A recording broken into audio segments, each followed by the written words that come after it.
नमस्कार, जय श्री कृष्णा। इस वीडियो में मैं अधिक मास पुरुषोत्तम मास का महत्व लेकर आई हूँ। पुरुषोत्तम मास में इस कथा को सुनने से विशेष फल की प्राप्ति होती है। स्नान के बाद भगवान श्री हरि विष्णु की पूजा करने के बाद रोज महात्म्य भी सुना जाता है। तो इस वीडियो में पहले दिन का महत्व मैं सुनाने जा रही हूँ। इस अध्याय में सूत जी का मुनियों से तीर्थों का वर्णन और सुखदेव जी का आगमन की कथा सुनेंगे। तो आइए सुनते हैं प्रथम अध्याय की कथा।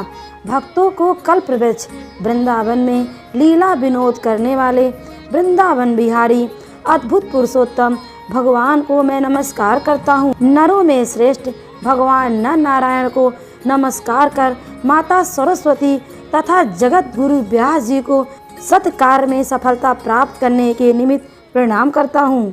नैमिषारण्य क्षेत्र में यज्ञ करने की इच्छा से बहुत से मुनि आए, जिनके नाम ये हैं असित, देवल, पैल, सुमंत, पिपलायन, सुमति, कश्यप, जवाली, भृंग, अंगिरा, वामदेव, सुतीक्षण, सरभंग, पर्वत, आप स्तंभ, मांडव्य, अगस्त्य, कात्यायन, रथितर, रिंभु, कपिल, रैम्भ, गौतम, मृदगल, कौशिक, गालव, कृत, अत्रि, बंभु, त्रित, शक्ति, बुद्ध, बौध्यायन, पशु, कौंडिल्य, पृथ, हारित, धूम, शंकु, संकृति, शनि, विभांडक, पख, गगे, कर्णाध, जमदाग्नि, भारद्वाज, धमय, मौन, भार्गव, कर्कश, सौनक, शतानंद, महातप, विशालाक्ष, विष्णुवृद्ध, जर्जर, जय, जंगम, पार, पार्षधर, पूर, महाकाय,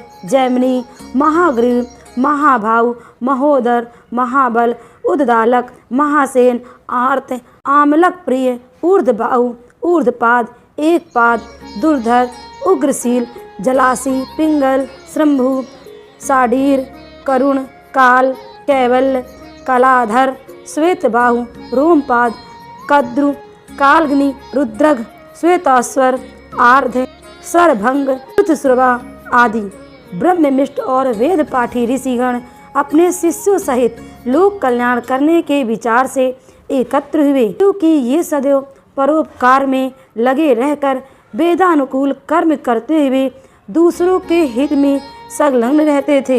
ये नैमिषारण्य क्षेत्र में यज्ञ शुभ कार्य करने के लिए इकट्ठा हुए थे। इधर सूत जी भी तीर्थों का भ्रमण करते हुए अपने शिष्यों के साथ आ पहुँचे। वहाँ सूत जी ने संसार सागर से पार उतारने वाले समस्त ऋषिगणों का दर्शन किया और शिष्यों सहित सबको नमस्कार करके सूत जी आनंद मग्न हो गए। ऋषियों ने लाल रंग की वृक्ष की छाल पहने प्रसन्न मुख, शांत, सद्गुण युक्त, परमार्थी, आनंद स्वरूप, परम तत्व के जानने वाले सूत जी को ऊर्ध्व पुंग तिलक लगाए, गोपी चंदन की मृतिका से राम नाम तथा दिव्य शंख और चक्र का छापा लगाए, तुलसी की माला तथा जटाओं से मुकुट से शोभित महा अद्भुत मंत्र का जाप करते हुए सब शास्त्रों के साथ तत्व के ज्ञाता, सब जीवों का हित करने वाले, इंद्रियों और क्रोध को जीतने वाले, जीवन मुक्त जगत के गुरु वेद व्यास जी के कृपा पात्र और व्यास जी के समान ही इच्छा रहित और विविध गुण संपन्न देखकर समस्त मुनि जन सहसा एक साथ उड़कर खड़े हो गए। सभी ने तरह तरह की अद्भुत कथाओं को सुनने की इच्छा से सूत जी को घेर लिया। तब सूत जी ने हाथ जोड़कर विनम्र हो ऋषियों को प्रणाम किया। तब ऋषि बोले, परम भागवत सूत जी, आप चिरंजीवी हो। आप हमारे बिछाए हुए इस उत्तम आसन पर विराजिए, क्योंकि आप बहुत थके हुए हैं।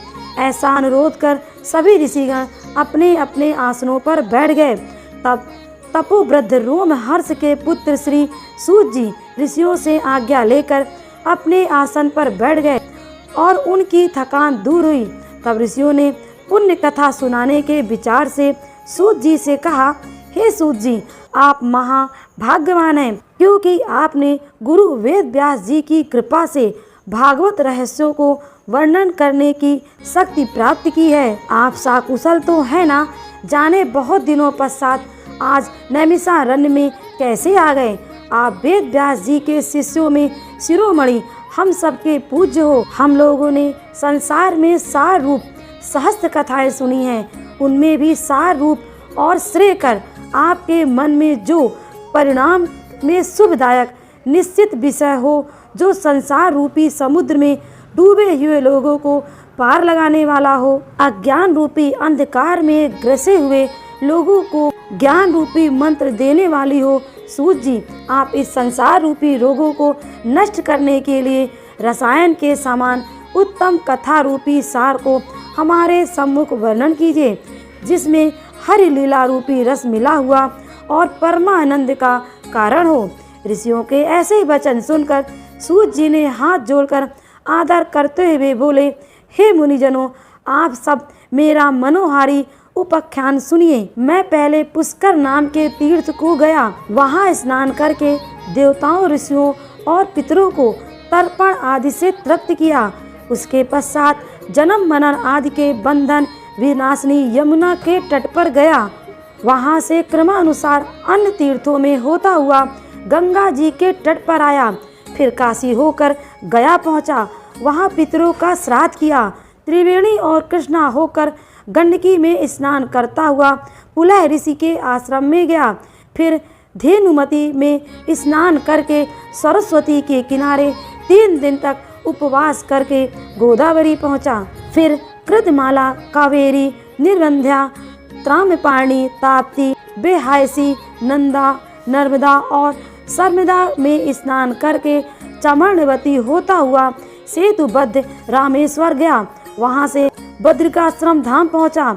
वहाँ नारायण का दर्शन, तपस्वियों को नमस्कार करके फिर नारायण की स्मृति कर सिद्ध क्षेत्र आया। इन सभी तीर्थों में भ्रमण करते हुए कुरुक्षेत्र गया।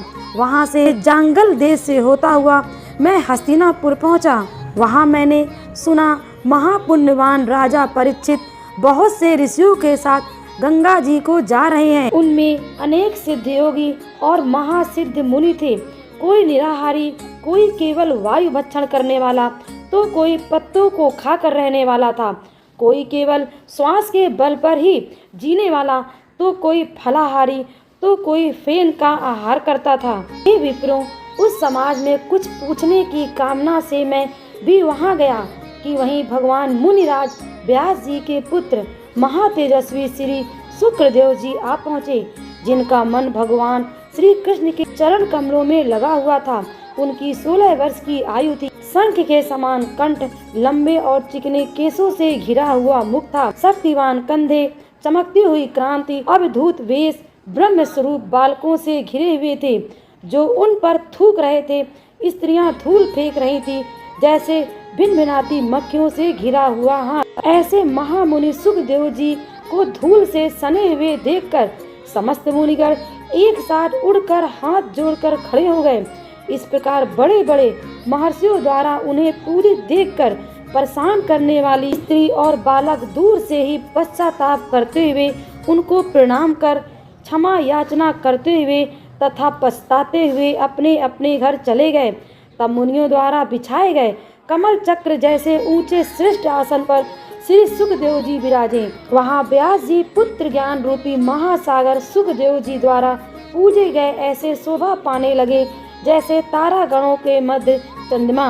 इति श्री पुरुषोत्तम मास कथा प्रथम अध्याय समाप्तम। पुरुषोत्तम मास की प्रथम अध्याय की कथा समाप्त होती है। जय श्री कृष्णा। दोस्तों वीडियो पसंद आई हो तो प्लीज वीडियो को लाइक करें, शेयर करें और सब्सक्राइब करना ना भूलें।